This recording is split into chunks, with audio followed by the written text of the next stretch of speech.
In build 5.4.1.11, we've addressed two annoyances that have been reported to us by customers. The first one has to do with the login screen. Now, this button is generally quite liked by a lot of people because it allows you to log into the application with a single click.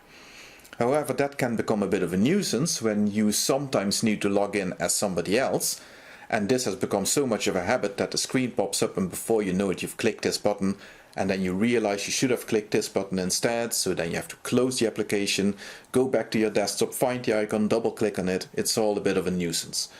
So those people would like to be able to simply restart the application quickly without having to go through the whole rigmarole. The other thing is that some people don't like the fact that when you click the X button there, the application simply closes without any warning whatsoever. They would like to see a little prompt screen that says, "Are you sure?" or something to that effect.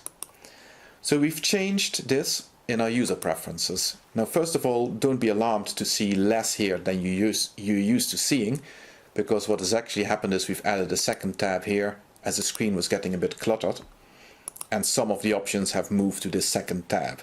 They're all still there, they just moved to this tab instead of the first tab.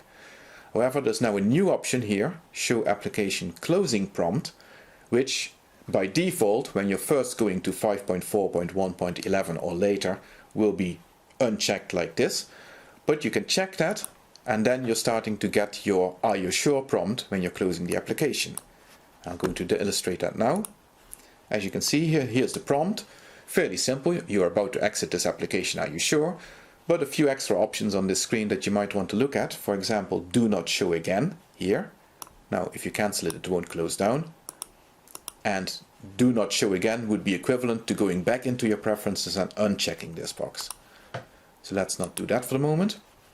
So the prompt comes up, and then you can either yes, close the application, cancel, don't close the application, or log in as a different user, and that addresses that first annoyance that I mentioned, that you get into the habit of clicking the login using your Windows ID, and then you realize you shouldn't have done that. So you click this button. You might have to go through your usual prompts, and then when the application closes, it immediately starts up again, and you're back to your login screen, and you can then do what you wanted to do in the first place.